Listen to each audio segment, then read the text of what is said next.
એટલે આવી બધી સભા બેઠેલી હતી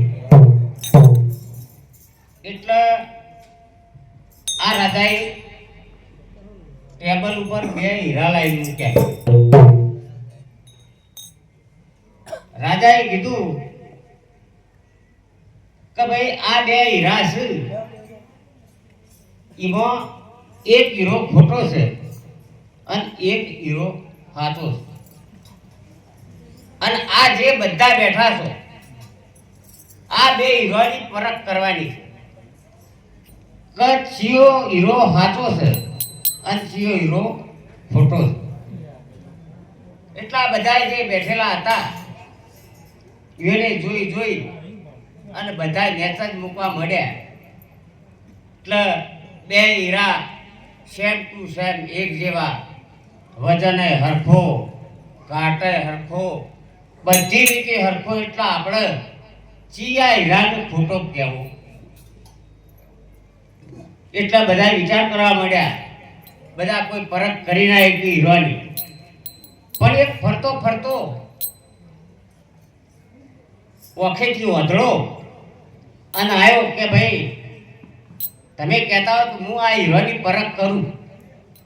એટલે રાજાએ કીધું કે ભાઈ પરખ કરવા તો મૂકેલા છે, તમે પણ કરી શકો છો. એટલે જે આ ઓખેથી વધડો અને એને આ બે હીરા હાથમાં લીધા અને આમાં બે હીરા બે હાથમાં ઉલાળ અને બેને વચન હરખો લાગે, ઘાટ હરખો.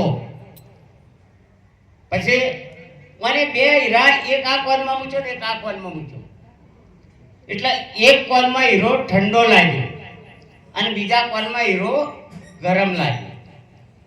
એટલે તરત બે હીરા લઈને પાછો રાજા કે રાજા આ હીરો ખોટો છે અને આ હીરો સાચો છે. એ કે કેવી રીતે નક્કી કર્યું રાજા કે? એટલે કે આ રે ગરમ છે એ ખોટો છે અને ઠંડો છે એ સાચો છે. એટલે ખાસ ધ્યાન રાખજો. આ આપણા ઉપર એક કહેવાય છે કે કોઈ પણ ગરમ છે એ ખોટો પડશે અને ઠંડો છે એ સાચો છે.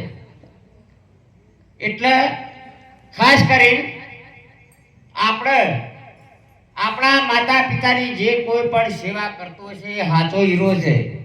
અને જો તોછડું એવું અપશબ્દો બોલશો તો ખોટા પડશો. પાછા આપણા ઉપર જ બોલું છું હું, બરાબર? એક તો હીરાનું તો પ્રમાણ આલું. બોલો રમા.